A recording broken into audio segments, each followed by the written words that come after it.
आह, मुझे इतना दर्द क्यों हो रहा है? एक लड़का जो अपने बिस्तर पर लेटा हुआ था, उसने अपने सिर को पकड़ते हुए कहा। वो दिखने में काफी घायल लग रहा था। उसने अपनी आंखें खोली और अपने आसपास देखने लगा। मैं कौन हूं और यहां क्या कर रहा हूं? क्या मैं मर गया हूं? मेरा नाम है राघव।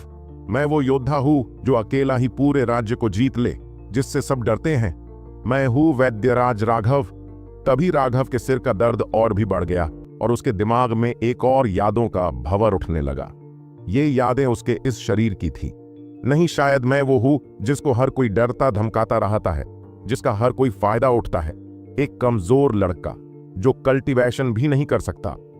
राघव के दिमाग में यही सब चल रहा था और उसका शरीर दर्द की वजह से तड़प रहा था। राघव, आखिरकार तुम जाग गए। भगवान का शुक्र है कि तुम ठीक हो। तुम्हें अंदाजा भी है कि तुम्हारी मां तुमको लेकर कितनी चिंतित थी।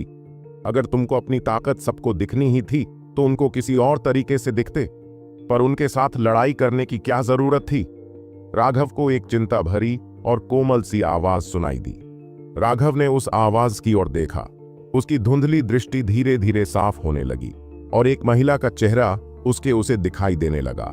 वो महिला लगभग 30 साल की लग रही थी और दिखने में भी काफी सुंदर थी, पर उसकी आंखों के कोनों पर झुर्रियां थीं, जो उसकी उम्र से मेल नहीं खाती थीं।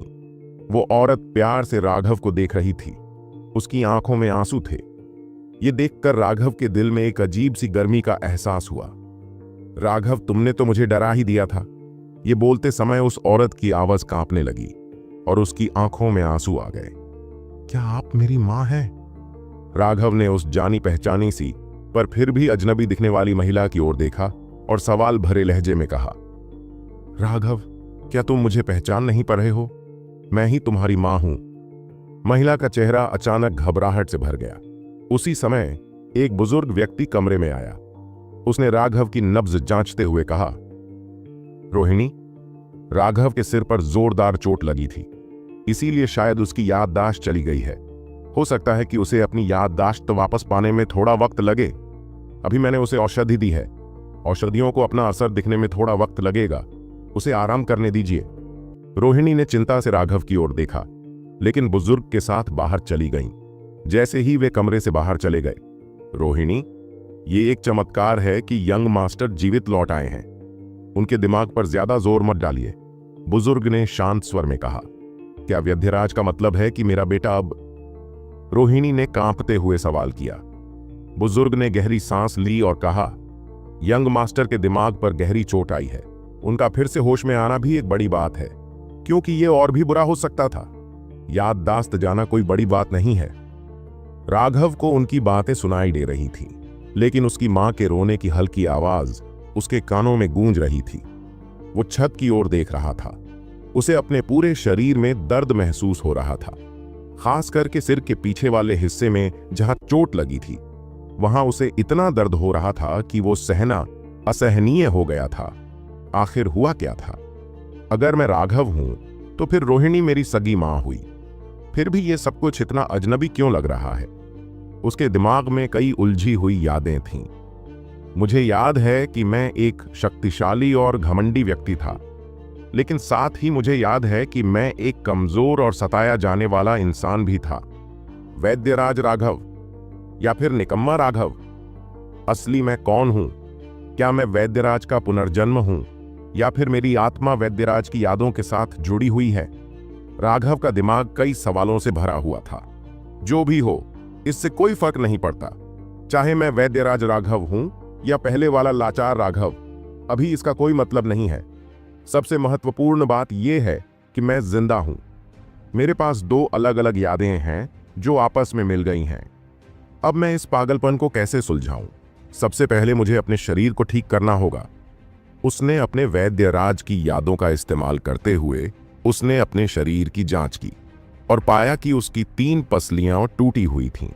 एक हाथ में 2 जगह फ्रैक्चर था और सबसे गंभीर चोट उसके सिर के पीछे थी, जहां एक बड़ा सा घाव हुआ था। निश्चित रूप से उसे काफी बेरहमी से मार गया था। भले ही इस जन्म में मेरे पास आध्यात्मिक शक्ति को इकट्ठा करने का कोई तरीका नहीं है, लेकिन मेरी आध्यात्मिक शक्ति बहुत अधिक लग रही है। मैं अपने शरीर के चारों ओर 30 मीटर तक सब कुछ महसूस कर सकता हूं। राघव को यह देखकर खुशी हुई। उसकी उलझी यादों के अनुसार आध्यात्मिक शक्ति अनमोल थी, खासकर दवाई बनाने वालों के लिए। चाहे मैं वैद्यराज का पुनर्जन्म हूं या सिर्फ उसकी यादें मेरे अंदर हैं, मेरे वर्तमान शरीर को इससे काफी फायदा हुआ है। वैद्यराज ने एक पूरी जिंदगी जी थी और अब उसकी वजह से राघव के पास अत्यधिक शक्तिशाली आत्मा थी। हालांकि जब उसने अपने शरीर की अच्छे से जांच की तो उसका चेहरा बदल गया। मेरी आध्यात्मिक जड़ निकाल ली गई है, मेरे पेट की हड्डी से एक टुकड़ा भी निकाल लिया है और मेरे दिल में भी एक छेद हो गया है। कौन इतना निर्दयी हो सकता है जिसने मेरी आध्यात्मिक जड़, हड्डी और ब्लड छीन लिया? अब समझ में आया कि मैं कल्टीवेशन क्यों नहीं कर पा रहा था। राघव का दिल पूरी तरह से गुस्से से भर गया। उसकी वर्तमान आध्यात्मिक शक्ति अब पहले से कहीं अधिक मजबूत थी, इतनी कि वो तुरंत समझ गया कि वो कल्टीवेशन क्यों नहीं कर पा रहा था। आध्यात्मिक जड़ शक्ति कोश में होती है, ये साधकों की नींव होती है। बिना आध्यात्मिक जड़ के पृथ्वी की आध्यात्मिक ऊर्जा को महसूस करना संभव नहीं था और उसे कल्टीवेशन के लिए अवशोषित करना तो और भी दूर की बात थी। राघव की आंखें गुस्से से भर गई थीं। आध्यात्मिक ब्लड वो खास ब्लड था जो जन्म से हर इंसान में होता है और उनकी प्रतिभा को तय करता है। ज्यादातर लोगों को इसके बारे में कोई जानकारी नहीं थी। ये जन्मजात प्रतिभा का प्रतीक था। आध्यात्मिक हड्डी वो अनमोल चीज थी जो पेट के मध्य में स्थित होती थी और कुछ उभरी हुई रहती थी। साधारण लोगों में ये नहीं होती और यहाँ तक कि साधकों में भी लाखों में कोई एक होता था जिसके पास ये हड्डी होती। जिनके पास होती वे विलक्षण प्रतिभावान माने जाते थे। लेकिन राघव की आध्यात्मिक हड्डी का एक हिस्सा गायब था और वहां साफ निशान थे कि किसी ने इसे क्रूरता से निकाला था। राघव का चेहरा ज्यादा से ज्यादा गंभीर होता जा रहा था। अगर उसकी यादें इतनी मिश्रित न होती तो वो जरूर जान पाता कि ये सब उसके साथ किसने किया। इन 3 चीजों को निकालकर उसे जीते जी नरक में धकेल दिया गया था। इनकी कीमत उसकी जिंदगी से भी बढ़कर थी। किसी के शरीर से ये निकालने का मतलब था उसे कल्टीवेशन की दुनिया से हमेशा के लिए दूर कर देना। लेकिन गुस्से से भला क्या हासिल होता? वो जानता था कि इन चीजों को वापस पाना नामुमकिन था, पर जिसने ये किया उसे वो जरूर ढूंढेगा। तुम्हें पता भी नहीं है कि तुमने किसके साथ दुश्मनी मोल ली है। राघव के चेहरे पर गहरी नाराजगी झलकने लगी। ये उसके लिए बहुत बड़ा झटका था। आध्यात्मिक हड्डी के साथ वो चाहे कितना भी मूर्ख होता, फिर भी वो एक प्रतिभावान व्यक्ति होता। लेकिन उस हादसे के बाद वो किसी काम का नहीं रहा था जिसने कल्टीवेशन करने की काबिलियत खो दी थी। इस कारण उसे सबके ताने झेलने पड़ रहे थे। उसका मजाक बनाया जा रहा था। राघव के गुस्से का ज्वालामुखी फटने के कगार पर ही था कि तभी कमरे का दरवाजा धीरे से खुला और एक 13 साल की मासूम सी लड़की अंदर आई। ये राघव की नौकरानी संध्या थी। यंग मास्टर, आपको दवाई लेनी है। दवाई? कौन सी दवाई? राघव ने उसकी बात सुनते ही हल्का सा सिर उठाया। ये दवाई आपकी माँ ने भेजी है आपके लिए। ये वो दवाई है जिसके लिए रोहिणी ने बहुत बड़ी कीमत चुकाई है। ये टाइगर बोन पिल है जो आपकी चोटों को जल्दी से ठीक कर सकती है। संध्या ने जवाब दिया। उसने अपने हाथ में पकड़ी छोटी सी डिबिया खोली और उसके अंदर रखी दवाई दिखाई। कहा जाता है कि यह दवाई ग्रैंड मास्टर संजय ने बनाई है। इसका प्रभाव बहुत तेज है। राघव ने उस चीज को ध्यान से देखा और उसका चेहरा थोड़ा अजीब सा हो गया। क्या यह दवाई सच में दवाई कहलाने के लायक भी है? दवाई को देखते ही उसके चेहरे के भाव बदल गए। उसकी बनावट न सिर्फ बेढंगी थी, बल्कि उसका रंग भी पूरी तरह से काला था और उसमें जरा भी चमक नहीं थी। अगर उसमें हल्की सी दवा की महक न होती तो राघव शायद सोचता कि ये कोई भेड़ की लीद है। काफी देर तक उस चीज को घूरने के बाद राघव ने आखिरकार एक लंबी सांस भरी। उसे आश्चर्य हुआ कि जिसने अपनी 80% औषधीय शक्ति खो दी हो, उसे भी यहां ग्रैंड मास्टर कहा जाता है। औषधियां 5 श्रेणियों में बांटी जाती है: निम्न श्रेणी, मध्य श्रेणी, उच्च श्रेणी, शीर्ष श्रेणी और अति विशिष्ट श्रेणी। लेकिन उसके हाथ में जो औषधि थी वो इन 5 श्रेणियों में से किसी भी श्रेणी में नहीं आती थी। राघव को अचानक एहसास हुआ कि ये औषधि उसके किसी काम नहीं आने वाली थी। आमतौर पर औषधियों के जानकार ऐसी औषधियां नहीं बेचते क्योंकि इससे उनके खरीदार कम जो जाते। अक्सर ऐसी औषधियों को काढ़े में बदल दिया जाता है या सीधे फेंक दिया जाता है। यंग मास्टर, आप क्या सोच रहे हैं? आपको पता भी है कि इस औषधि को खरीदने के लिए आपकी मां ने अपने सारे गहने तक बेच दिए। आपको ये औषधि कहां लेनी चाहिए? संध्या ने कहा। राघव को यह पता चलते ही वो शर्मिंदा हो गया। उसे ऐसा लग रहा था कि उसके दिल में किसी ने खंजर घोंप दिया हो। उसे समाज आज्ञा था कि जब तक रोहिणी उसके साथ है तब तक उसे चिंता करने की कोई जरूरत नहीं थी। उसकी मां उससे बहुत प्यार करती थी। वो हमेशा उसकी इच्छाओं को पूरा करने की कोशिश करती थी। यहां तक कि अपनी जवानी में राघव के लिए उसने बहुत कुछ सहा था। अब जब वो केवल 30 की उम्र में थी, उसकी आंखों के कोनों में गहरी झुर्रियां थीं। उन झुर्रियों को देखकर राघव को पता चला कि उसकी मां ने उसके लिए कितना बलिदान किया है। उसने हाथ में रखी औषधि को देखा। भले ही ये इस औषधि उस पर कोई परिणाम नहीं करती, फिर उसने वो कहा। ली गोलियां लेते समय राघव ने संध्या को आदेश दिया कि उसकी इस हालत के बारे में वो किसी को भी न बताए सिवाय उसकी मां के। हालांकि संध्या को इसका कारण समझ में नहीं आया, फिर भी उसने राघव पर भरोसा किया और सहमति में सिर हिलाया। दवा लेने के बाद भले ही राघव के पास कल्टीवेशन करने की कोई क्षमता नहीं थी, लेकिन उसने अपनी जबरदस्त आध्यात्मिक शक्ति का उपयोग करते हुए औषधीय ऊर्जा को अपनी चोटों को ठीक करवाने के लिए ध्यान लगाया, जिससे वो तेजी से ठीक होने लगा। दूसरे दिन राघव ने धीरे धीरे अपनी आंखें खोलीं। उसके चेहरे पर एक मुस्कान थी। वो अभी कसरत कर रहा था ताकि वो जल्दी ठीक हो सके। हालांकि दवा काफी खराब थी, लेकिन इसके औषधीय सामग्री उच्च गुणवत्ता की थी। मेरे सिर की चोट के अलावा अधिकांश चोटें अब ठीक हो गई हैं और बाकी ऊर्जा मुझे पूरी तरह से ठीक करने के लिए पर्याप्त है। वो धीरे धीरे शीशे की ओर बढ़ा और अपने आप को शीशे में देखने लगा। उसने पाया कि अभी वो जिसके शरीर में है वो काफी सुंदर लड़का है, जिसकी भौहें तलवार जैसी थीं और आंखें चमकदार थीं। राघव ने एक गहरी सांस ली। आज से मैं पहले का राघव नहीं रहूंगा, मैं दूसरों से ऊपर उठूंगा। हालांकि उसका शरीर अभी भी थोड़ा कमजोर था। राघव कमरे से बाहर आया और देखा कि सूरज उग चुका था। 1 घंटे तक गहरे विचार करने के बाद उसने संध्या को बुलाया और उसे औषधीय सामग्रियों की एक सूची दी। हालांकि संध्या का चेहरा थोड़ा शर्मिंदा हो गया। राघव को समझ ही नहीं आया कि वो ऐसा क्यों कर रही है। फिर उससे याद आया कि इस समय शर्मा परिवार पैसे की कमी से जूझ रहा था और संध्या के पास इतने पैसे नहीं थे। अगर ऐसा नहीं होता तो उसकी मां को अपने गहने जो उसे शादी में मिले थे वो बेचने की जरूरत नहीं पड़ती। अभी शर्मा परिवार अत्यंत दयनीय स्थिति में पहुंच चुका था। जब उसने अपनी जेब में हाथ डाला तो उसे लगभग 80 चांदी के सिक्के मिले। हालांकि ये बहुत अधिक नहीं था, लेकिन ये उसकी सूची में दी गई औषधीय सामग्रियों को खरीदने के लिए काफी नहीं थे। संध्या ने पूरी मेहनत से काम किया और 2 घंटे भी नहीं हुए कि उसने औषधीय सामग्रियां खरीद लीं। राघव ने तुरंत उन्हें मापना और अलग अलग करना शुरू किया और उन्हें एक बड़े बर्तन में उबालने लगा। 6 घंटे बाद एक गाढ़ी औषधीय काढ़े की महक फैल गई। राघव ने उस सस्ती औषधीय काढ़े को देखा और उसके चेहरे पर मुस्कान आ गई। मैं राघव सबसे ताकतवर बनूंगा और उन सबसे बदल लूंगा जिसने मेरा ये हाल किया था। तो क्या होगा आगे? क्या राघव ले पाएगा अपना बदला? किसने किया था उसका ये हाल? किसे पता लगाएगा वो उन लोगों का? जानने के लिए बने रहिए हमारे द हॉरर हंटर चैनल पर। राघव ने अपना औषधीय काढ़ा पी लिया। काढ़े के उसके पेट में प्रवेश करते ही राघव ने जल्दी से अपनी मानसिक शक्ति का उपयोग करते हुए औषधीय ऊर्जा को अपने शरीर के हर हिस्से में पहुंचाने लगा ताकि वो उसकी हड्डियों में समाहित हो सके।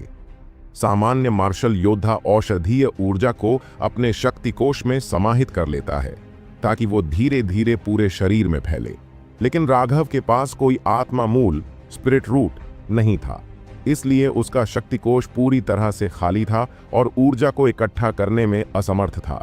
उसके पास केवल एक ही तरीका था, औषधीय ऊर्जा को हर कोशिका में बिखेरने देना। ये औषधीय काढ़ा साधारण औषधीय जड़ी बूटियों से बना था, लेकिन राघव के पास जो वैद्यराज की यज्ञ थी उसकी मदद से उसने ऐसा काढ़ा बनाया था कि उसकी शक्ति कई गुण बढ़ गई थी। जैसे ही औषधीय ऊर्जा उसके शरीर में प्रवाहित होने लगी, उसको ऐसा लगने लगा कि उसके शरीर के अनगिनत छिद्र खुल गए। ऐसा लगा जैसे हर कोशिका भूख से त्रस्त हो और वे सभी पृथ्वी की आध्यात्मिक ऊर्जा को पागलों की तरह अवशोषित करने लगीं। अचानक उसके शरीर में आध्यात्मिक शक्ति का एक धमाका हुआ। उसकी पहले से बंद मेरिडियन एक एक करके खुलने लगे और राघव अपने आप को चीखने से नहीं रोक पाया। जब अन्य लोग कल्टीवेशन करते हैं तो वे आध्यात्मिक ऊर्जा का उपयोग करके धीरे धीरे अपने आंतरिक छिद्र खोलते हैं, जिससे कोई दर्द नहीं होता। लेकिन राघव ऐसा नहीं कर सकता। उसे केवल एक बाहरी ऊर्जा स्रोत पर निर्भर रहना पड़ा। ये ऊर्जा जैसे महासागर का पानी को किसी नदी से बहाया जा रहा हो। इसकी तेज और उग्र प्रवृत्ति को हर कोई सहन नहीं कर सकता। ये दर्द, मैं इसे कभी नहीं भूलूंगा, राघव ने दांत पीसते हुए कहा। अगर उसका स्प्रिट रूट किसी ने चुराया न होता तो उसे इस पागलपन से भरे तरीके को अपनाने के लिए मजबूर नहीं होना पड़ता। उसके शरीर से धमाकों की आवाजें आ रही थी, जैसे उसके शरीर का छिद्र एक एक करके खुल रहे हों। हर बार जब एक शरीर का कोई छिद्र खुलता तो भयंकर दर्द उसके शरीर को पूरी तरह से हिलाकर रख देता। जब अंततः सभी मर्मदंड खुल गए तो राघव बेहोशी की कगार पर पहुंच गया। उसे खुद को ठीक करने के लिए पूरे 2 घंटे तक आराम करना पड़ा। दर्द अब पीछे छूट चुका था और राघव ने महसूस किया कि उसके पैर की अंगुलियों से लेकर सिर तक के छिद्र खुल गए हैं। हर सांस के साथ उसने पृथ्वी की आध्यात्मिक ऊर्जा को अवशोषित किया। बहुत अच्छा, अब मैं कल्टीवेशन कर सकता हूं क्योंकि मेरे मर्मदंड खुल गए हैं। राघव ने अपने शरीर की स्थिति का अनुभव किया। मर्मदंड खुलने के बाद वो अब अपने छिद्रों के माध्यम से दुनिया से आध्यात्मिक ऊर्जा अवशोषित कर सकता था, जिससे उसका शरीर मजबूत बन सके। वास्तव में असल में उसके मर्मदंड अभी अभी खुले थे, लेकिन ये एक परिवर्तन उसके शरीर को ताकत से भरने के लिए काफी था। उसने एक घूंसा मारा और उसके साथ आई हवा ने राघव को मुस्कुराने पर मजबूर कर दिया। उसने जो दर्द सहा था वो बेकार नहीं गया। साधारण साधकों के लिए उन्हें पहले एक आध्यात्मिक संवेदन क्षेत्र में प्रवेश करना होता है। जब वे आध्यात्मिक ऊर्जा को महसूस कर पाते हैं, तभी वो आध्यात्मिक ऊर्जा को इकट्ठा करने में काबिल हो पाते। हालांकि राघव ने एक वैकल्पिक मार्ग अपनाया। औषधीय ऊर्जा का उपयोग करके उसने पृथ्वी की आध्यात्मिक ऊर्जा से खुद को मजबूती से जोड़ा और अपने मर्मदंड को पूरी तरह से खोलने में सफल रहा, जो कि आध्यात्मिक संघनन में एक कदम आगे बढ़ने के बराबर था। हालांकि ये नहीं कहा जा सकता था कि उसने वास्तव में आध्यात्मिक संघनन में कदम रखा है। असल में उसका शरीर उस स्तर पर मजबूत हो गया था। आध्यात्मिक संघनन क्षेत्र में शक्ति कोश के अंदर आध्यात्मिक ऊर्जा के चक्रों को संघनित करने की आवश्यकता होती है। बिना शक्ति कोश के वो वास्तव में आध्यात्मिक संघनन में नहीं था। हालांकि मैंने अपने मर्मदंड मजबूती से खोले हैं, लेकिन मेरा बेकार शक्ति कोश अब भी असली आध्यात्मिक ऊर्जा को अपने अंदर नहीं रख सकता। जब मैं दूसरों से लड़ता हूं तो मैं इसे कुछ पल से ज्यादा बनाए नहीं रख सकता। ये अभी भी पर्याप्त नहीं है। राघव ने अपनी नई यादों का अवलोकन किया। उसकी अधिकांश नई यादें केवल औषधीय कला के बारे में थीं, लेकिन अंततः उसने एकमात्र याद को पाया जो युद्ध कला से संबंधित थी, असुरा सुथरा बॉडी आर्ट। ये जानकर राघव को खुशी हुई कि असुरा सुथरा बॉडी आर्ट उसके लिए बिल्कुल सही था। ये एक गुप्त तकनीक थी जो किसी व्यक्ति की क्षमता को और अधिक बढ़ाने में सक्षम थी। ये शक्ति कोश को विकसित नहीं करता था, बल्कि 9 सितारों को विकसित करता था। ये 9 सितारे शरीर के अंदर होते हैं। जब ये सभी बनते हैं तो वे 9 शक्ति कोशों के बराबर होते हैं। जब उसने अपनी यादों में ये देखा तो वो खुशी से उछल पड़ा, लेकिन जैसे ही वो इस तकनीक को समझने लगा, उसे ऐसा लगा जैसे उसके ऊपर एक बाल्टी बर्फ का पानी डाल दिया गया हो। असुरा सुथरा बॉडी आर्ट की कल्टीवेशन के लिए अनगिनत औषधीय गोलियों की आवश्यकता होती थी। पहले तारे, समृद्ध तारे को संघनित करने के लिए उसे लगभग अनंत ऊर्जा की आवश्यकता होती है। अगर वो केवल हवा से ऊर्जा अवशोषित करना चाहता है तो 100 वर्षों में भी वो इसे इकट्ठा नहीं कर पाएगा। पहले तारे को संघनित करने के लिए उसे बहुत सारे औषधीय गोलियों की आवश्यकता होती। बिना इतनी बड़ी संख्या में औषधीय गोलियों के वो इसकी कल्टीवेशन नहीं कर सकता। मुझे पहले कुछ पैसे कमाने का तरीका सोचना चाहिए, राघव ने अपने आप से कहा। अपने कपड़े बदलने के बाद वो अपने कमरे से बाहर निकला। अभी दोपहर के बाद का समय था, लेकिन उसके विशाल राजघराने में काफी कम लोग दिखाई दे रहे थे, जिससे ये अत्यंत वीरान दिखाई दे रहा था। राघव के पिता विक्रम सेनापति थे। वो अभी बर्बर सीमा पर गए हुए थे। पिछले कुछ वर्षों में राघव और उसकी मां को साम्राज्य की राजधानी में सभी के तिरस्कारपूर्ण नजरों का सामना करना पड़ रहा था। हालांकि उनके पास एक उच्च परिवार का पद था, लेकिन पहले की तुलना में वे पूरी तरह से गरीब हो चुके थे।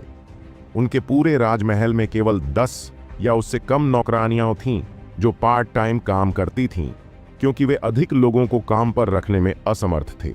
ये कहा जा सकता है कि वो अभी काफी खराब हालत में थे और राघव खुद सबसे गरीब था। फीनिक्स क्राई साम्राज्य अब भी में मार्शल आर्ट का एक सुनहरा युग देख रहा था। लगभग हर कोई मार्शल आर्ट का अभ्यास कर रहा था, लेकिन राघव के बेकार शरीर के कारण वो मार्शल आर्ट का अभ्यास करने में असमर्थ था, जिससे वो हर किसी के लिए हंसी का पात्र बन गया। राघव के पिता विक्रम अपनी पीढ़ी के सबसे मजबूत योद्धा थे और बर्बर सीमा की रक्षा कर रहे थे। अगर बर्बर जनजातियां आक्रामक तरीके से हमला करतीं, तो भी वे फीनिक्स क्राई साम्राज्य में कदम भी नहीं रख पाते। विक्रम इस पीढ़ी के फीनिक्स क्राई साम्राज्य के सेनापति थे, जबकि राघव ऐसा कचरा था जो आध्यात्मिक ऊर्जा को महसूस भी नहीं कर सकता था। उसके कल्टीवेशन न कर पाने के कारण काफी लोग उसका मजाक उड़ाते थे, लेकिन राघव को कोई परवाह नहीं थी। हालांकि उस दिन सैवेज मार्क्विस के बेटे विकास ने राघव का मजाक उड़ाते हुए कहा, ये देखो महान बाप का निकम्मा बेटा, मुझे तो लगता है कि ये तो उनका असली बेटा है ही नहीं। राघव का गुस्सा तुरंत आसमान पर पहुंच गया। विकास स्पष्ट रूप से उसकी मां को बेवफा कहकर अपमानित कर रहा था। राघव का गुस्सा इतना बढ़ गया कि उसने अपने आप से काबू खो दिया और उसने बिना सोचे समझे विकास को एक द्वंद्व के लिए चुनौती दी। हालांकि उसका प्रतिद्वंद्वी आध्यात्मिक संघनन के 7वें आकाश स्तर का एक मजबूत व्यक्ति था, जबकि राघव एक सामान्य व्यक्ति था जो आध्यात्मिक ऊर्जा को भी महसूस नहीं कर सकता था। परिणाम स्वरूप उसे इतना पीटा गया कि वो बेहोश हो गया और लगभग मर गया। काफी दिनों तक वो बिस्तर से उठ भी नहीं पाया और इसी वजह से राज्य में सभी लोगों के बीच में रघाव एक मजाक बनकर रह गया। अपने राजमहल से बाहर निकलकर राघव सीधे साम्राज्य की राजधानी के 100 हब मार्केट गया। यहाँ विभिन्न प्रकार की औषधीय सामग्रियां बेची जाती थीं। अब उसे औषधीय जड़ी बूटियों के बाजार की स्थिति को समझने की जरूरत थी। वहां काफी भीड़ थी और जब उन्होंने राघव को बाजार में देखा तो सभी लोग उसकी ओर देखकर उसका मजाक उड़ा रहे थे। हालांकि राघव इस सब का आदी हो चुका था, लेकिन अंदर ही अंदर उसने कड़वी मुस्कान दी। उसके पिता ने पूरी बर्बर सीमा को नियंत्रित किया था, जो साम्राज्य की सुरक्षा के लिए एक महत्वपूर्ण कार्य था। लेकिन इसके बदले में उन्हें क्या मिला? ये मां बेटा साम्राज्य की राजधानी में तिरस्कृत नजरों का सामना कर रहे थे और राघव को हर कोई ऑपरेशन करता था। राघव ने अपने कदम तेज किए। असल में वो इन नजरों से डरता नहीं था, फिर भी वो हमेशा थोड़ा उदास महसूस करता था। लेकिन इस समय उसका रास्ता अचानक कुछ लोगों के समूह ने रोक दिया। अरे, क्या तुम सच में राघव हो? मैंने सुना था कि तुमको इतना पीटा था कि तुम अपनी मां को भी पहचान नहीं पा रहे थे, तो आज तुम कैसे इतने सक्रिय हो? उसके सामने एक 16 साल लड़का खड़ा था, जो रंग बिरंगे कपड़े पहने हुए था और उसके साथ 2 गार्ड थे। इस व्यक्ति का नाम कैलाश था, जो एक कुलीन परिवार का वारिस था, लेकिन उसकी स्थिति राघव के मुकाबले बहुत कमजोर थी। फीनिक्स क्राई साम्राज्य में ताकत सबसे महत्वपूर्ण होती है। कैलाश सड़क के बीच में खड़ा था और अगर राघव को आगे बढ़ना था तो उसे पहले कैलाश से निपटना पड़ता। अगर ये पहले का राघव होता तो वो मुड़कर वापस चला जाता, लेकिन ये वो नहीं था। लेकिन आज के राघव ने कैलाश को देखा, सिर हिलाया और कहा, कहते हैं कि रास्ते पर चल रहे लोगों को कुत्ते भी नहीं रोकते। लगता है कि तुम तो कुत्ते से भी गए गुजरे हो। राघव, ऐसा लगता है कि तुमने पिछली बार मैंने जो सबक सिखाया था वो तुम्हें याद नहीं है। अगर तुम फिर से पीटना चाहते हो तो चलो मार्शल एरेना में लड़ते हैं। कैलाश ने उसे फिर से ताना मारा। इसलिए मैंने कहा कि तुम कुत्ते हो, बस विकास के साथ जाकर बकवास करो। राघव ने सिर हिलाया। उसने ऐसे व्यक्ति के साथ अपना समय बर्बाद नहीं करना चाहा। उसे अपनी समस्याओं को संभालना था, इसलिए राघव ने वहां से जाना ही ठीक समझा। राघव, तुम परेशानी मोल ले रहे हो। कैलाश गुस्से में उबल रहा था। उसे उम्मीद नहीं थी कि राघव इतना निर्भीक हो जाएगा। उसने अपने हाथ फैलाए ताकि राघव का रास्ता रोक सके। राघव ने हल्का सा माथा चढ़ाया, लेकिन जब वो कुछ और कहने वाला था तभी एक व्यक्ति आया और कैलाश को डांटने लगा। कैलाश, तुम ही परेशानी मोल ले रहे हो। तुम कौन हो मेरे भाई को धमकी देने वाले? जो व्यक्ति आया था वो एक 18 वर्षीय लंबा लड़का था, जिसकी ऊंचाई लगभग 7 फीट थी। वो दोनों से अधिक लंबा और डराने वाला था। कुणाल, ये तुम्हारा मामला नहीं है। बेहतर होगा कि तुम दखल मत दो। कैलाश ने कुणाल को देखकर खुद को ताकतवर दिखाने का प्रयास किया। कुणाल भी एक कुलीन परिवार का सदस्य था, लेकिन उसकी ताकत आध्यात्मिक संघनन के 8वें आकाश स्तर पर थी। भाई राघव, मैंने सुना कि उस विकास ने तुम्हें पीटा। क्या मैं तुम्हारी गुस्सा निकालने में मदद कर सकता हूं? कुणाल ने राघव को देखकर कहा। राघव ने उस व्यक्ति को देखा और उसके दिल में थोड़ी गर्माहट महसूस हुई। कुणाल ही साम्राज्य की राजधानी में उसका एकमात्र भाई था। नहीं, मेरे दुश्मनों का बदला मैं खुद लूंगा, तुम चिंता मत करो, राघव ने हल्की मुस्कान के साथ कहा और कुणाल के कंधे पर थपकी दी। जब कुणाल ने राघव को ऐसा कहते सुना तो उसने सोचा कि शायद राघव अपनी छवि को लेकर चिंतित हैं, इसलिए उसने इस मुद्दे को फिर से नहीं उठाया। चलो मेरे साथ टहलने चलो, राघव ने मुस्कुराते हुए कहा और कुणाल को साथ ले लिया। जब कैलाश ने देखा कि दोनों उसे नजरअंदाज कर रहे हैं तो वो गुस्से से भर गया। राघव, तुम छोटे नासमझ हो। अगर तुम्हारे पास हिम्मत है तो मेरे साथ एक द्वंद्व करो। वे कुछ कदम ही चले थे कि कैलाश ने यह कहा और उन्होंने रुककर एक दूसरे की ओर देखा। राघव की आंखों में गहरी हत्या की भावना झलकी और उसने धीरे से अपना सिर घुमाया। तुम मुझसे द्वंद्व लड़ना चाहते हो? राघव की आवाज बेहद ठंडी थी। हर शब्द जैसे बर्फ के टुकड़े थे जो लोगों को उनकी हड्डियों में सिहरन पैदा करते थे। कैलाश बेझिझक कांप गया। किसी कारण से उसे लगा कि आज का राघव कुछ अलग है। उसने उसके सामने काफी बड़ी बड़ी बातें कर दी थीं, इसलिए अगर वो इस समय कायरता दिखाएगा पूरे राज्य में हंसी का कारण बन जाता। इसके अलावा वो बार बार राघव को परेशान करने का आदी हो चुका था, इसलिए उसने अपने दिल में उठती डर की भावना को अनदेखा कर दिया। मैंने नहीं सोचा था कि तुम मुझसे भिड़ने के बारे में सोच रहे हो, कैलाश ने ऊंची आवाज में मजाक उड़ाया। मुझे कोई समस्या नहीं है, लेकिन मैं इसमें कुछ दांव पर लगाना चाहता हूं। राघव ने कुछ देर सोचे और कहा, दांव पर लगाना? तुम्हारा शर्मा परिवार तो खुद को खिलाने में भी असमर्थ है। तुम क्या दांव पर लगाओगे? तुम अपने परिवार की संपत्ति लगा सकते हो या फिर तुम मेरे गुलाम बन सकते हो। कैलाश ने ठंडा मजाक किया। हालांकि उसने ये नहीं देखा कि राघव के चेहरे के कोने पर एक बेरहम मुस्कान थी जिसमें कुछ छिपे हुए इरादे थे। भाई कुणाल, क्या तुम मुझे अपनी मार्शल तलवार उधार दे सकते हो? राघव ने पूछा। हां, क्यों नहीं। कुणाल को अपनी तलवार देने में थोड़ी झिझक हुई, लेकिन उसने फिर भी अपनी तलवार राघव को दे दी। राघव ने सिर हिलाया और अपने दिल में इस एहसान को चुपचाप दर्ज कर लिया। कैलाश से उसने कहा, यह मार्शल तलवार अच्छी गुणवत्ता की नहीं है, लेकिन इसकी कीमत 8000 सोने की सिक्कों की है। आज मैं इसे सिर्फ 5000 सोने के सिक्कों के बराबर मानूंगा। अगर तुम जीत गए तो तुम ये तलवार ले सकते हो, लेकिन अगर हार गए तो तुम्हें मुझे 5000 सोने के सिक्के देने होंगे। ये कैसा रहेगा? कैलाश का दिल धड़क उठा। कुणाल की तलवार उच्च गुणवत्ता वाले स्टील से बनी थी और इसे एक कुशल कारीगर ने बनाया था। यह निश्चित रूप से कम 8000 सोने की सिक्कों की कीमत की थी। आज ये मूर्ख राघव सच में ऐसा दांव लगाने का फैसला कर रहा था। कैलाश अंदर ही अंदर खुशी से हंसने लगा। उसने फिर से ताना मारा, मुझे नहीं पता, अगर कोई हार गया तो क्या वो दांव से मुकर जाएगा? चिंता मत करो, मैं कुणाल इसकी गारंटी देता हूं। कुणाल ने ठंडे मुस्कान के साथ कहा। अच्छा, तो चलो मार्शल एरेना चलते हैं। अगर आज मैंने तुम्हारे दांत नहीं तोड़े तो भविष्य में मैं कैलाश नहीं रहूंगा। कैलाश ने उत्साहित होकर कहा। राघव का चेहरा अभी भी शांत था, लेकिन उसकी आंखों में एक अंधेरा छिपा था।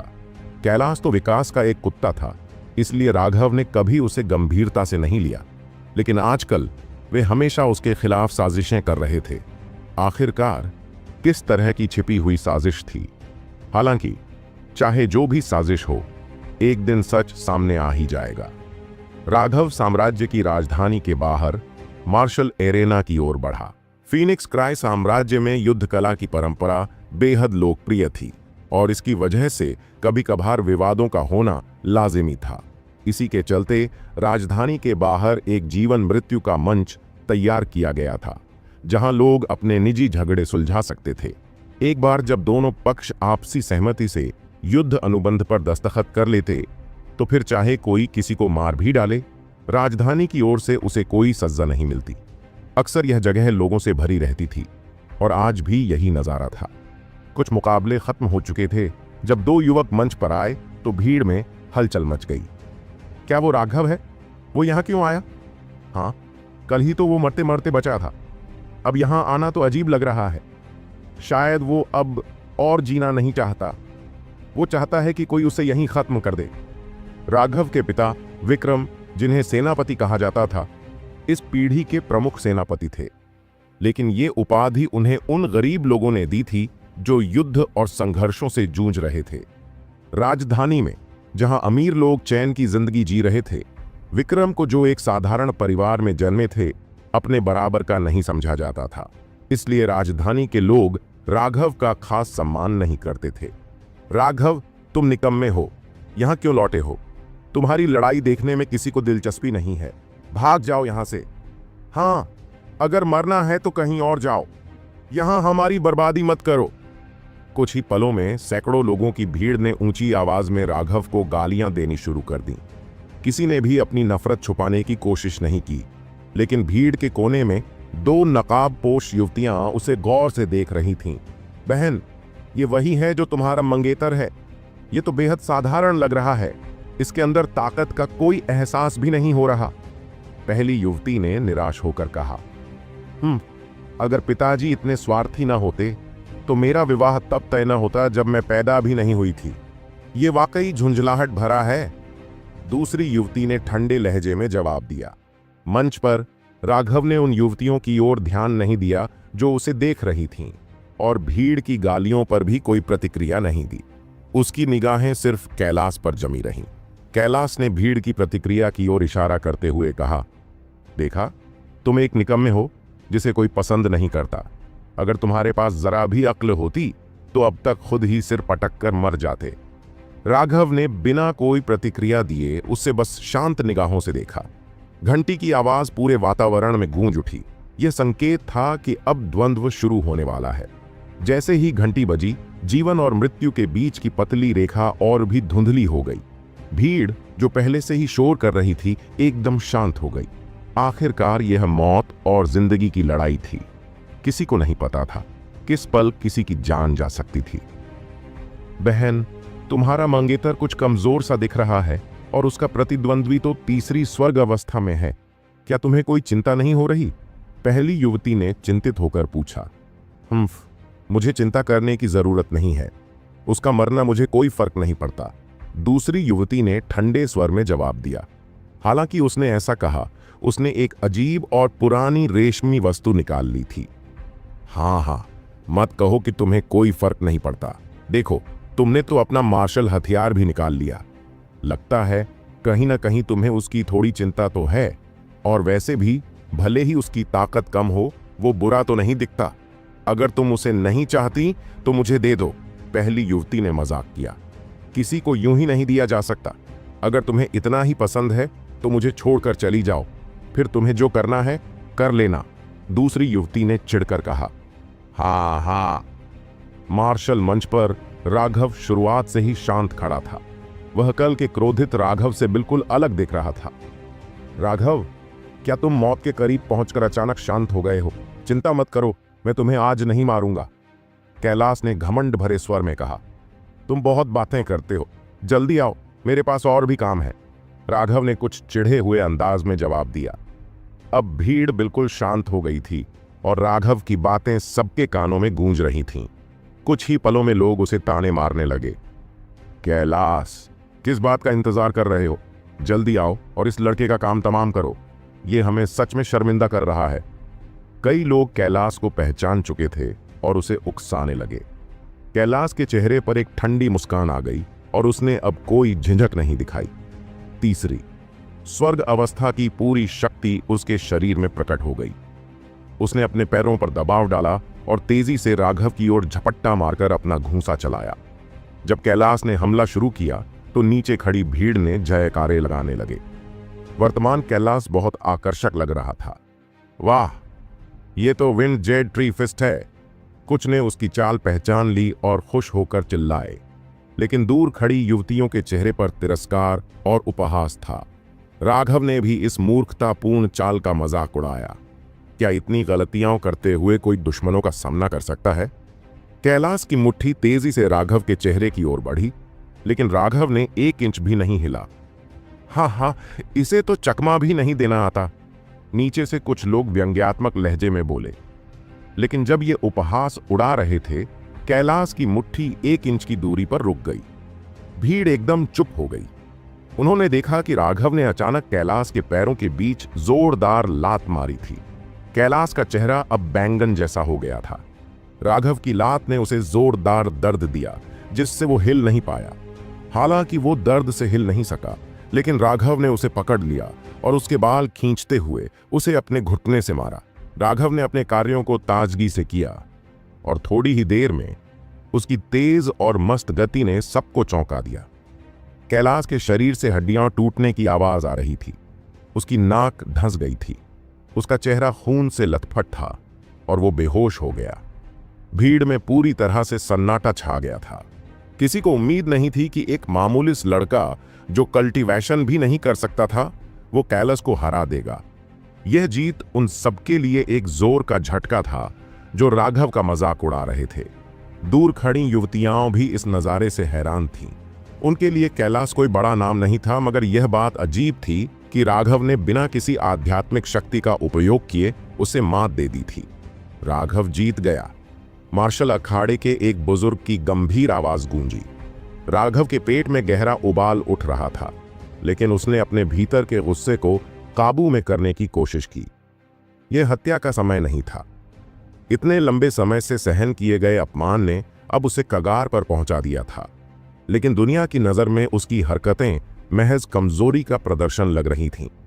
राघव धीरे धीरे मंच से उतरा, बुजुर्ग के पास गया और उस तलवार को वापस लिया जिसे उसने दांव पर लगाया था। साथ ही उसने 5000 सोने के सिक्कों वाला क्रिस्टल कार्ड भी लिया। नियमों के मुताबिक मैच से पहले दांव रेफरी को देना होता था, ताकि लड़ाई निष्पक्ष रहे और पीछे हटने की कोई गुंजाइश ना हो। तलवार वापस मिलने के बाद राघव ने उसे कुणाल को लौटा दिया और क्रिस्टल कार्ड को अपनी जेब में रखते हुए थोड़ी राहत महसूस की। 5000 सोने के सिक्के बहुत ज्यादा नहीं थे, मगर इससे उसके परिवार की बिगड़ती हालत में कुछ सुधार जरूर आ सकता था। शर्मा परिवार काफी वक्त से तंगी में जी रहा था, यहां तक कि उन्हें सही खाना भी नसीब नहीं हो रहा था। लोगों की नजरों के बीच दोनों आराम से वहां से चले गए। लड़कियों ने भी राघव को जाते हुए देखा, फिर चुपचाप गायब हो गईं। यह खबर तेजी से फैली कि राघव ने कैलाश को हरा दिया। सब चौंक रहे थे कि बिना किसी खास शक्ति के वो अचानक इतना मजबूत कैसे हो गया। राघव ने सोने की रकम को कुणाल के साथ बांटने का सोचा, लेकिन कुणाल ने जल्दी जाने का बहाना बनाकर मना कर दिया। उसने एक बार भी नहीं पूछा कि राघव इतनी जल्दी इतनी ताकतवर कैसे हो गया। इस एहसान को दिल में संजोए हुए राघव सीधे 100 जड़ी बूटियों के बाजार गया। वहां उसने औषधीय सामग्रियों की सूची मांगी।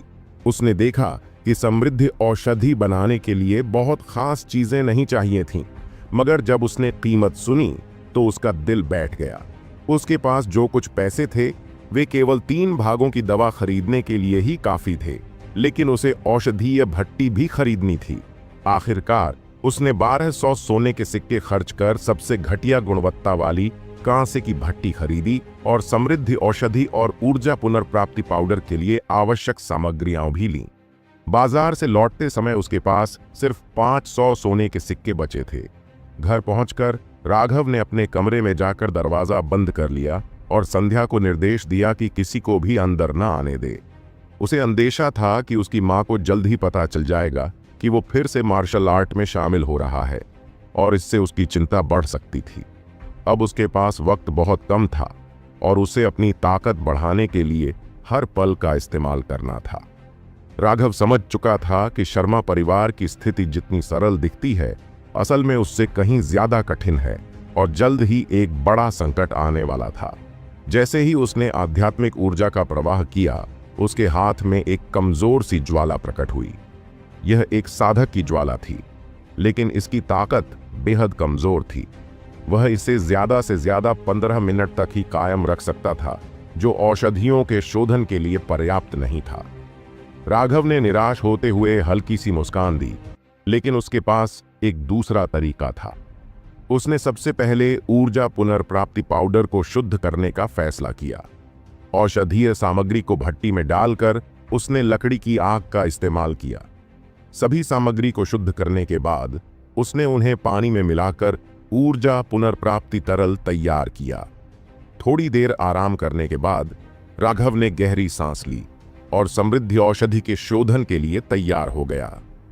राघव ने 2 घंटे में 30 से ज्यादा औषधियों का शोधन कर लिया था, जिससे वह पूरी तरह पसीने से भीग गया। औषधियों का शोधन साधारण दवा बनाने से कहीं अलग और कठिन काम था। हर औषधि से उसका सार निकालना और अशुद्धियों को हटाना जरूरी था ताकि पाउडर तैयार हो सके। मगर राघव की ज्वाला की गुणवत्ता बेहद कमजोर थी और इस वजह से तैयार पाउडर में कई अशुद्धियां बची रह गईं। फिर भी यही उसके पास एकमात्र विकल्प था। पहली बात, राघव के पास कोई कल्टीवेशन की नींव नहीं थी, जिससे वह ज्वाला को सही ढंग से संभाल नहीं पा रहा था। दूसरी बात, उसके पास किसी दूसरी ज्वाला को नियंत्रित करने का न तो अवसर था और न ही क्षमता। इस कारण उसे इसी कमजोर ज्वाला से काम चलाना पड़ा।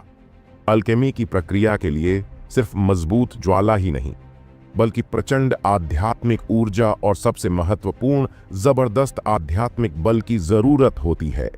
बाकी 2 आवश्यकताएं उतनी कठिन नहीं थीं। ज्वाला प्राप्त करने के लिए अगर सही तैयारी की जाए तो किसी आग से जुड़े जादुई जानवर को पकड़कर उसे धीरे धीरे पालतू बनाया जा सकता है और उसकी ज्वाला का उपयोग किया जा सकता है।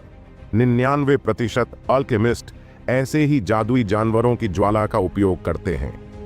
केवल कुछ चुनिंदा लोग होते हैं जो प्राचीन विरासतों के चलते स्वर्ग और पृथ्वी में पाई जाने वाली रहस्यमयी आध्यात्मिक ज्वालाओं पर नियंत्रण कर पाते हैं। राघव की स्मृतियों में वह एक समय बेहद शक्तिशाली आध्यात्मिक ज्वाला को नियंत्रित कर चुका था, लेकिन अब उसे इसी साधारण ज्वाला से काम चलाना पड़ रहा था, क्योंकि उसकी पुरानी चीजें अब उपलब्ध नहीं थीं। 7 अलग अलग औषधियों को सावधानी से शोधन करने के बाद राघव ने उन्हें भट्टी में डाला। उसकी आध्यात्मिक ऊर्जा जोर से उभर आई और उसके हाथ में धधक रही ज्वाला अचानक जोर पकड़ने लगी। पहले के मुकाबले यह अब कहीं अधिक शक्तिशाली हो गई थी। ज्वाला को अपनी आध्यात्मिक ऊर्जा से बढ़ा रहा हूं। अगर अन्य अल्केमिस्ट इसे देख लें तो क्या वो होश में रह पाएंगे? राघव ने एक कड़वी मुस्कान के साथ सोचा। आध्यात्मिक ऊर्जा किसी भी औषधि के शोधन का मूल आधार होती है। शोधन के दौरान तापमान को नियंत्रित करने के लिए इसका सही इस्तेमाल बेहद जरूरी है। जरा सी भी चूक सारी मेहनत बर्बाद कर सकती है और अंत में सिर्फ राख हाथ आएगी। अगर औषधि में ज्यादा ताकत हो तो भट्टी के फटने का भी खतरा रहता है। अधिकतर अल्केमिस्ट शुरुआत में अपनी आध्यात्मिक ऊर्जा का उपयोग नहीं करते। वे इसे तब बचाकर रखते हैं जब औषधि आकार लेने लगती है, ताकि ज्वाला की ताकत को सटीक रूप से नियंत्रित किया जा सके। औषधि निर्माण का यह सबसे नाजुक समय होता है, जहां ज्वाला का तापमान निरंतर बदलता रहता है, कभी बढ़ता तो कभी घटता, और इस दौरान बहुत आध्यात्मिक ऊर्जा खर्च होती है। अगर उस समय अल्केमिस्ट की आध्यात्मिक ऊर्जा पहले ही समाप्त हो चुकी हो तो भट्टी में बनी औषधि को बेकार माना जाता है। फिर भी राघव ने शोधन की शुरुआत में ही अपनी आध्यात्मिक ऊर्जा का उपयोग करना शुरू कर दिया था। इसके अलावा उसने अपनी कीमती आध्यात्मिक ऊर्जा सिर्फ ज्वाला की ताकत बढ़ाने के लिए इस्तेमाल की, मानो वो जलाने के लिए ईंधन हो। किसी भी अल्केमिस्ट के लिए यह एक बहुत चौंकाने वाला नजारा होता और वे जरूर गुस्से में आते। भले ही कोई व्यक्ति कितना भी लापरवाह हो, इस तरह से ऊर्जा बर्बाद करना अक्लमंदी नहीं है। लेकिन राघव को कोई फिक्र नहीं थी। अपनी यादों के अनुसार उसकी आध्यात्मिक ऊर्जा अन्य साधारण अल्केमिस्टों से कम नहीं थी।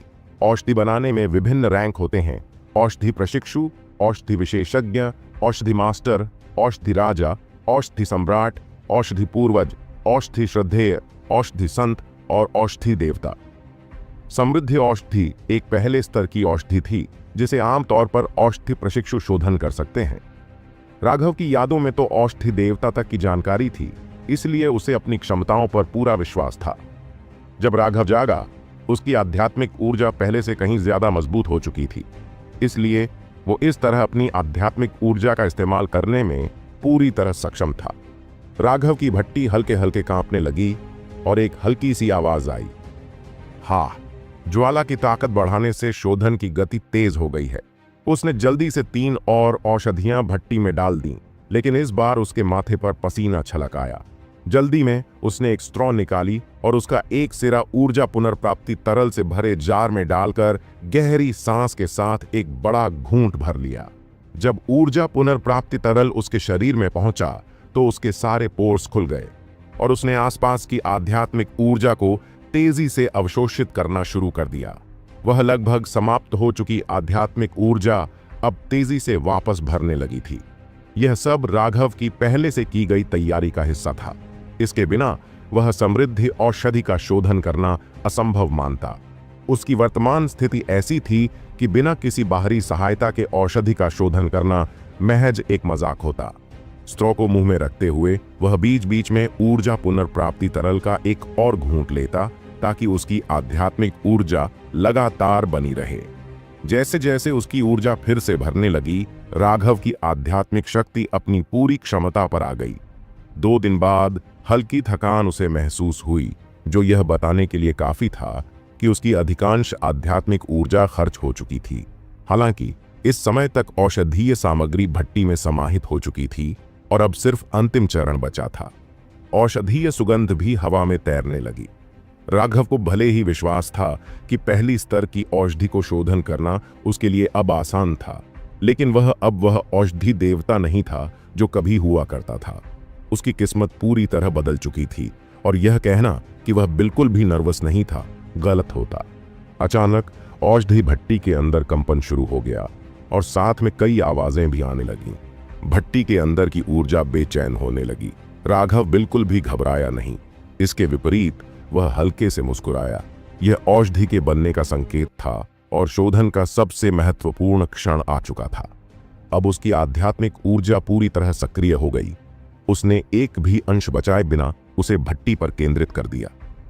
उसके हाथ में ज्वाला एकाएक प्रज्वलित हो गई और एक अदृश्य शक्ति ने पूरे औषधि भट्टी को कसकर सील कर दिया। इस तकनीक को हेवन सील अर्थ लॉक कहते थे, जिसे उसने अपनी पुरानी यादों से सीखा था। यह तकनीक औषधि या भट्टी के विस्फोटों को रोकने के लिए इस्तेमाल होती थी। साथ ही यह तकनीक बेहद व्यावहारिक थी, क्योंकि यह कम से कम समय में भट्टी के अंदर की औषधीय ऊर्जा को सील कर देती थी, जिससे अत्यधिक ऊर्जा का अपव्यय नहीं होता। सामान्यतः साधारण अल्केमिस्ट इस प्रक्रिया को अंतिम चरण में करते हैं, जब औषधि अत्यधिक बेकाबू हो जाती है, ताकि उसे स्थिर करने के लिए सावधानी बरती जा सके। इस तरीके से जोखिम तो कम हो जाता है, लेकिन औषधीय सार का एक बड़ा हिस्सा भी खो जाता है और इसलिए औषधि की गुणवत्ता साधारण ही रह जाती है। राघव की आध्यात्मिक शक्ति के पूर्ण नियंत्रण के बाद औषधि भट्टी से एक हल्की आवाज आई। इसके बाद सब कुछ शांत हो गया। अब भट्टी पूरी तरह शांत हो चुकी थी। राघव ने गहरी सांस ली। उसका पूरा शरीर पसीने में तरबतर था और उसे ऐसा महसूस हो रहा था मानो आसमान उसके चारों ओर घूम रहा हो। जैसे ही उसने थोड़ा आराम किया, वह तुरंत भट्टी की ओर बढ़ा। उसने धीरे से भट्टी खोली और उसके हाथ थोड़े कांपते हुए 5 गोल गोलियां निकालीं। उन्हें अपने हाथों में महसूस करते ही एक सघन औषधीय सुगंध पूरे कमरे में फैल गई। जब उसने थोड़ा बेहतर महसूस किया, तो उसने उत्सुकता से भट्टी खोली। उसके हाथ कांप रहे थे जब उसने 5 अत्यंत गोल गोलियां निकाली। उन्हें अपने हाथ में पकड़ते ही घनी औषधीय सुगंध पूरे कमरे में फैल गई। 2 निम्न गुणवत्ता की गोलियां और 3 बेकार की गोलियां। हाय, ये सुनकर सच में मुझे शर्मिंदगी महसूस हो रही है। राघव का चेहरा उत्साह से भरा था, लेकिन फिर भी उसने एक लंबी सांस ली। थोड़ी देर तक सोचते हुए वो हंस पड़ा। उसके पास एक औषधि देवता के जीवन भर की यादें थीं, और वो महसूस कर रहा था कि वो देवता वास्तव में अत्यधिक अभिमानी था। वो खुद अपनी बेइज्जती की परवाह नहीं कर रहा था, और उसने जल्दी जल्दी अपनी हाथ में रखी गोलियों का निरीक्षण किया। उसके पास 2 निम्न गुणवत्ता की औषधियां थीं, जो पूरी तरह गोल थीं, और उनकी सुगंध हवा में भर गई थी। इन सुगंध मन को तरोताजा करती थी और व्यक्ति के आत्मविश्वास को बढ़ाती थी। राघव खुशी से झूम उठा। आखिरकार एक सफल औषधि को साम्राज्य की राजधानी में कम से कम 10,000 सोने के सिक्कों में बेचा जा सकता था। इसके अलावा हाथ में मौजूद 3 बेकार की गोलियां भी उसकी मां द्वारा खरीदी गई औषधि से कहीं बेहतर थीं, विशेषकर क्योंकि इनमें कम से कम 30% औषधीय सार सुरक्षित रखा गया था। अगर औषधीय सार 50% तक बंद किया गया हो तो उसे निम्न गुणवत्ता का माना जाएगा, और 80% से अधिक औषधियां केवल निम्न गुणवत्ता की होती है। अगर औषधीय सार 60% तक पहुंच जाए तो वो मध्य गुणवत्ता की हो जाती है। 70% होने पर उच्च गुणवत्ता, 80% पर शीर्ष गुणवत्ता और 90% पर अद्वितीय गुणवत्ता। 100% की बात तो राघव ने अभी नहीं सोची, क्योंकि ये उसके लिए अभी बहुत दूर था। कुछ लोग सोच सकते हैं कि 50 और 60% औषधीय सार के बीच का अंतर कितना महत्वपूर्ण है। क्या 2 निम्न गुणवत्ता की औषधियां एक मध्य गुणवत्ता की औषधि से अधिक प्रभावी नहीं होंगी? अगर किसी ने यह सवाल पूछा तो शायद वो अपनी ही लार पर चौंक कर जाए। एक औषधि में केवल उसका औषधीय सार ही नहीं होता, बल्कि उसमें अशुद्धियां भी होती हैं। ये अशुद्धियां शरीर द्वारा अवशोषित नहीं की जा सकती, और सबसे महत्वपूर्ण बात यह है कि ये अवशोषित किए गए सार के एक हिस्से को रद्द कर देती है। ये कहावत कि हर औषधि के अपने दुष्प्रभाव होते हैं केवल एक मुहावरा नहीं, बल्कि एक कठोर सच है। औषधि के निर्माण के दौरान औषधि विषाक्तता को रोकना कठिन होता है। अगर औषधियां कम से कम बार बार ली जाए तो उनका प्रभाव ज्यादा नहीं होता, लेकिन साधकों के लिए औषधियां अक्सर जीवन रक्षक उपाय होती हैं, और कौन जानता है कि एक जीवन में कितनी औषधियां खाई जाएंगी। जब शरीर में औषधि विषाक्तता एक निश्चित स्तर तक पहुंच जाती है तो ये जीवन के लिए खतरनाक जहर बन जाती है। औषधि विषाक्तता को समाप्त करना सबसे कठिन जहर में से एक है। ये मांस और हड्डियों में गहराई तक समा जाती है, और यहाँ तक कि आत्मा में भी। लेकिन उच्च गुणवत्ता की औषधियों में विषाक्तता कम होती है। इसलिए एक मध्य गुणवत्ता की औषधि की औषधीय प्रभाव निम्न गुणवत्ता की औषधि की तुलना में 10 गुना अधिक होती है। कीमत का अंतर तो कम से कम 100 गुना होता है। 5 औषधियों को इकट्ठा करने और भट्टी को साफ करने के बाद राघव अब और इंतजार नहीं कर सका और बेहोश हो गया। अनिश्चित समय के बाद सोने के बाद उसने महसूस किया कि कोई उसके गालों को सहला रहा है, और वो धीमी धीमी आवाजें सुन सकता था। लेकिन वो बहुत थका हुआ था और जागने में असमर्थ था। जब राघव फिर से होश में आया तो वो पहले से ही 3 दिन बाद था। उसका पेट भूख से करा रहा था, और उसने जल्दी से खाना खाया और फिर से ध्यान में चला गया। एक बेकार औषधि का सेवन करते हुए उसने अपनी आध्यात्मिक शक्ति का उपयोग करके औषधि की ऊर्जा को अपने पैर के तलवे पर स्थित बिंदु में प्रवेश करने के लिए मार्गदर्शित किया। ये 9 सितारे हेजमोन बॉडी आर्ट का पहला तारा था, समृद्धि तारा। राघव का बायां पैर अचानक कांप उठा। उसके तलवे से एक तेज ऊर्जा निकली और उसके नीचे की जमीन दरारों से भर गई। बहुत अच्छा, राघव बुदबुदाया। मैंने नाड़ी का सही मार्ग और स्थान खोज लिया है। अब मैं ठीक से वार कर सकता हूं।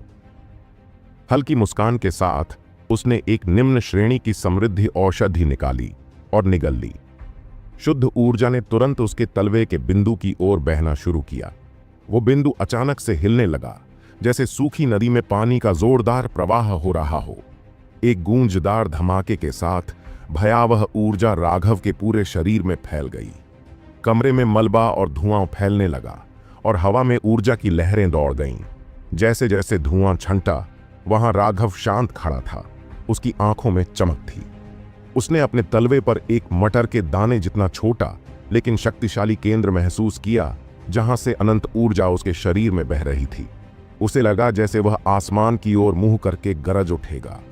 कमरे में मची हलचल ने पूरे कुलीन हवेली को जगा दिया और लोग भागते हुए आ पहुंचे।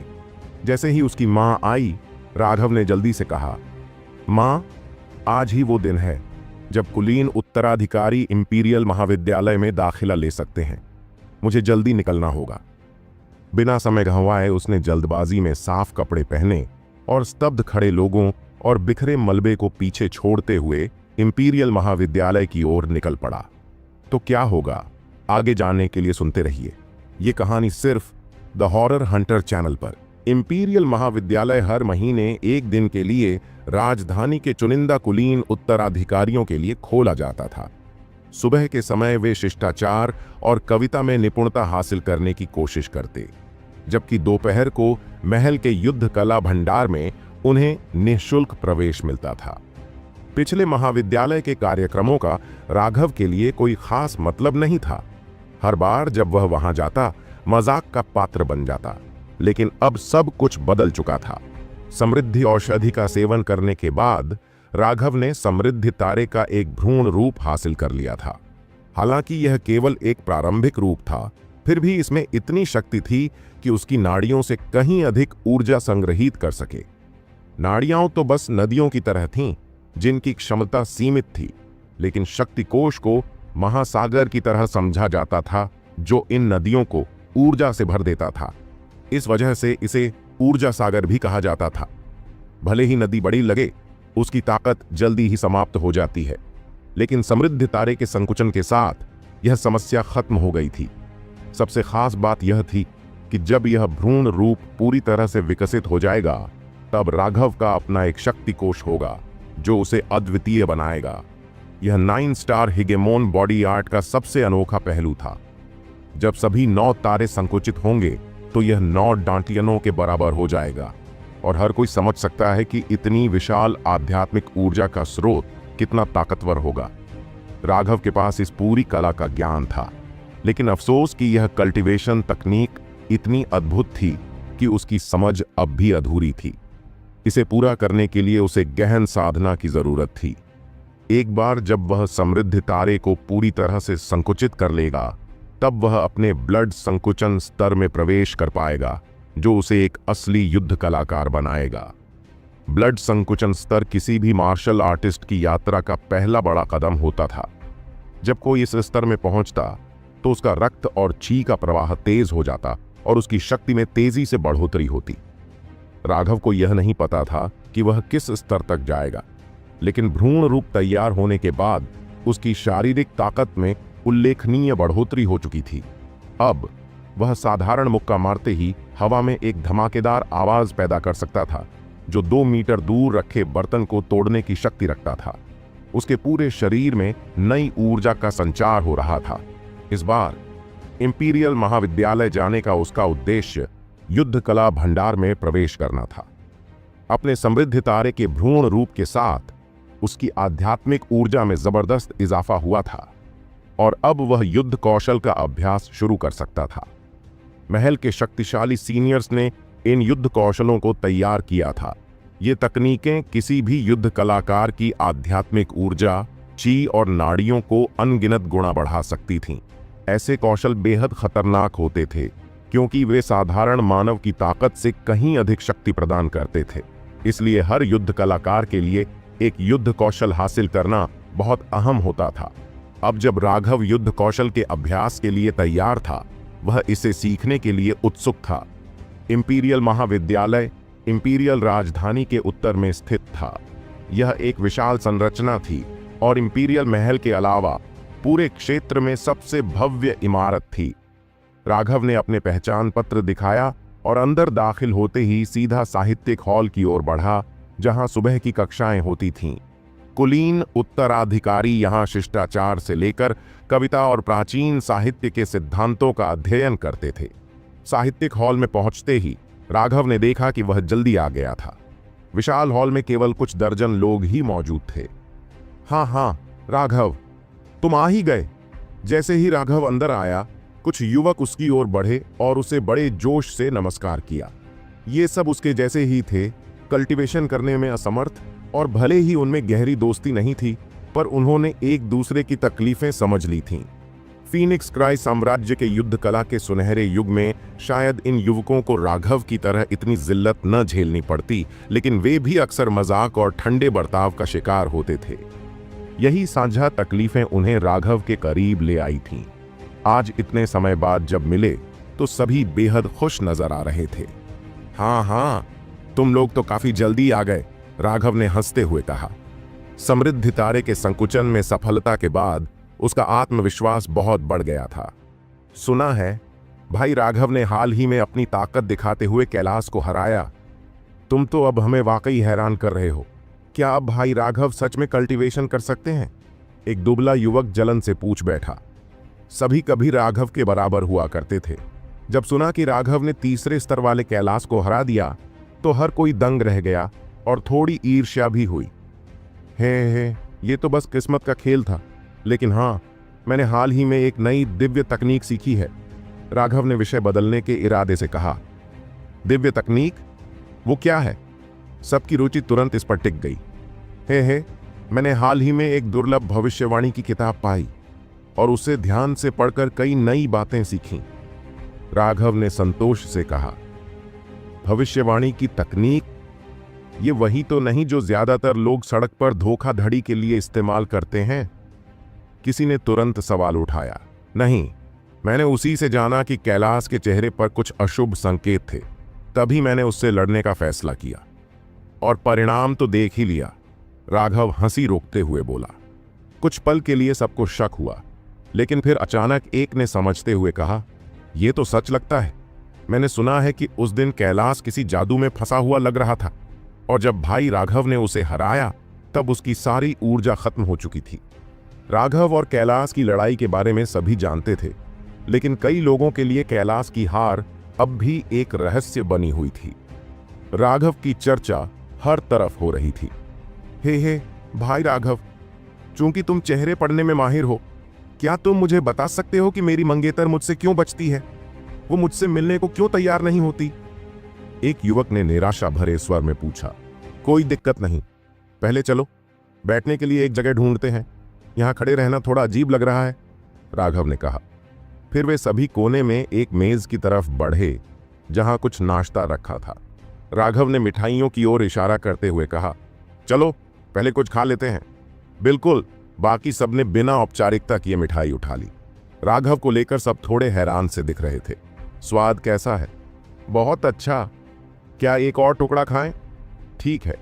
वह शख्स ने एक और टुकड़ा उठाया और खाने लगा, लेकिन पहली बाइट लेते ही उसका चेहरा अचानक चमक उठा।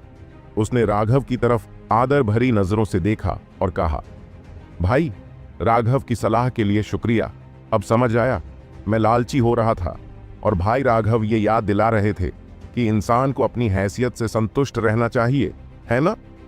सभी लोग राघव की तारीफ करने लगे। किसी ने सोचा भी नहीं था कि राघव की गहरी सोच छोटी मिठाइयों से भी निकल जाएगी, लेकिन राघव ने सिर हिलाते हुए कहा, गलत। मैं बस ये याद दिला रहा था कि तुम पहले ही इतने मोटे हो और अब भी खा रहे हो। अगर ऐसे ही खाते रहे तो जल्द ही दरवाजे से बाहर नहीं निकल पाओगे। तुम्हारी मंगेतर का तुम्हारे साथ होना ही बड़ी बात है, तुम तो उसी में खुश रहो। तुम्हारे जैसे साइज वाले आदमी के लिए किसी लड़की के पास सोना खतरनाक होगा। अगर तुम सोते समय घूम गए तो उसे कुचल दोगे। उस आदमी का चेहरा लाल हो गया। उसने अपने 5 फुट के कद और चौड़े पेट की ओर देखा, जैसे पहली बार समझ आया हो कि वह कितना मोटा हो चुका है।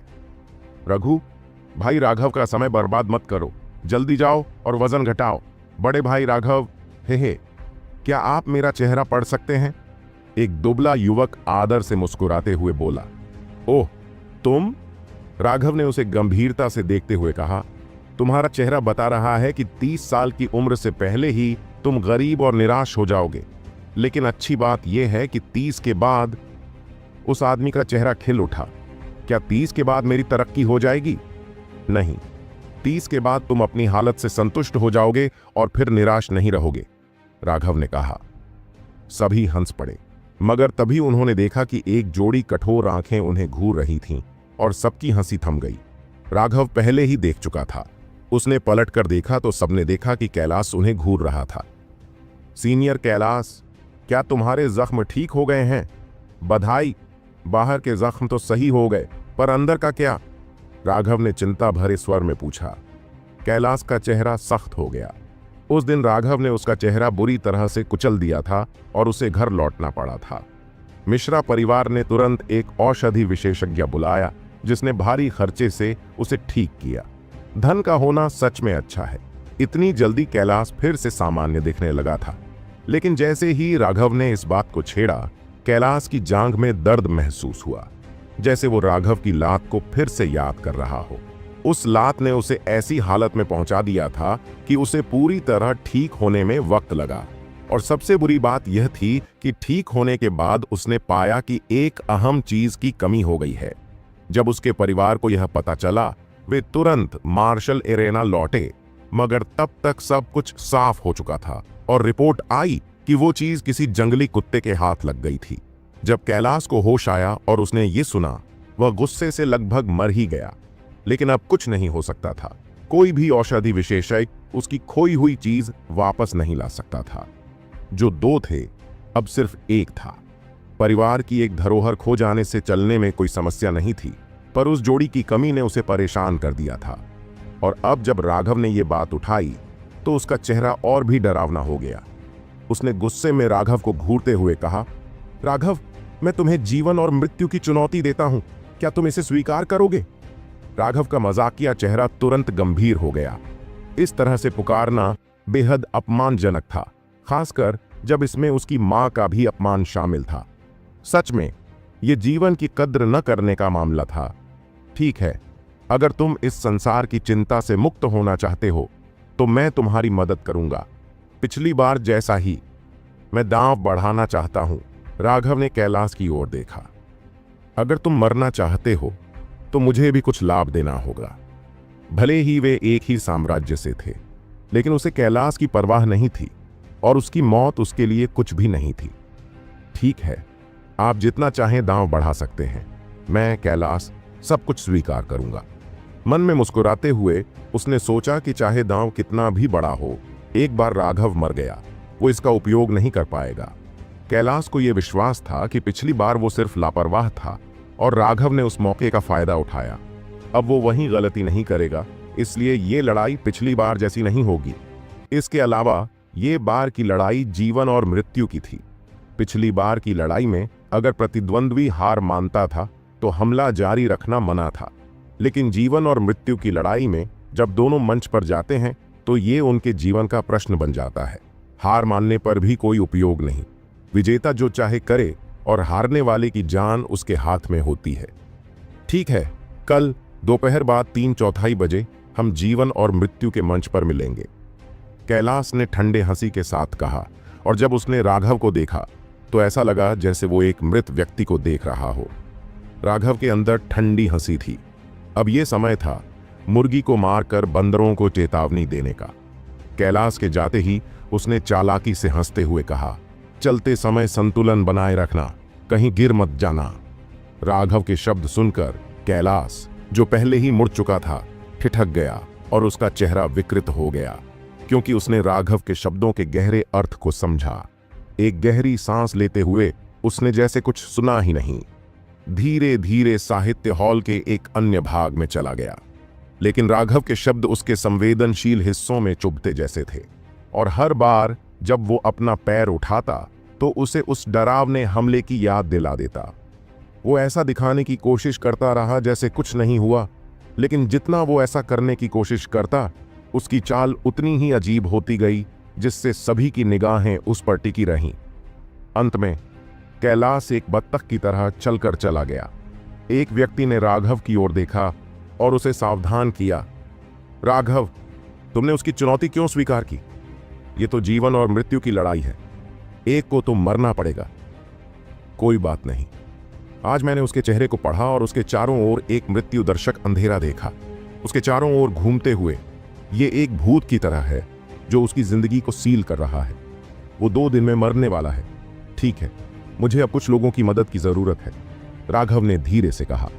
सभी ने एक दूसरे की ओर देखा और अंत में जिसका उपनाम रघु था, उसने अपने दांत किटकिटाते हुए कहा, राघव, जब तुमने पूछा है तो मैं तुम्हें अपनी सारी बचत दूंगा।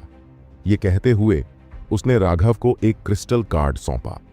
राघव को उम्मीद नहीं थी कि रघु में इतनी मजबूत भाईचारे की भावना होगी। उसके क्रिस्टल कार्ड में 80,000 सोने के सिक्के थे।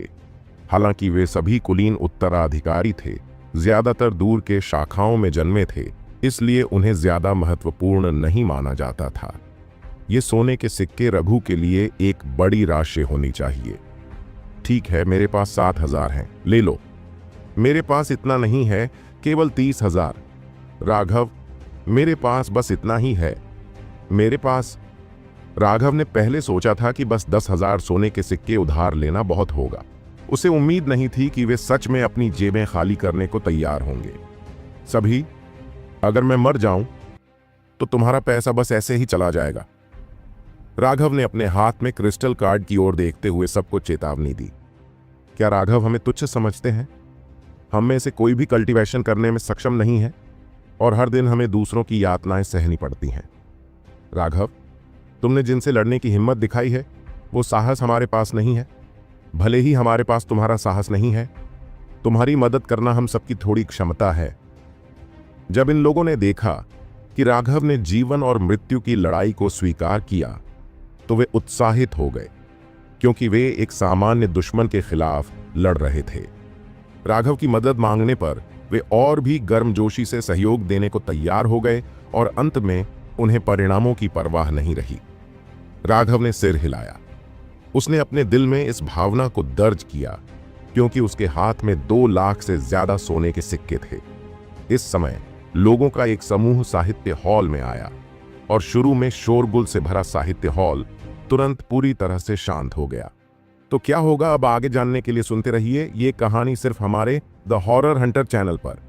और अगर आपको स्टोरी पसंद आई तो हमारे चैनल को सब्सक्राइब करना मत भूलना। अगला एपिसोड जल्द ही लाने की कोशिश करूंगा।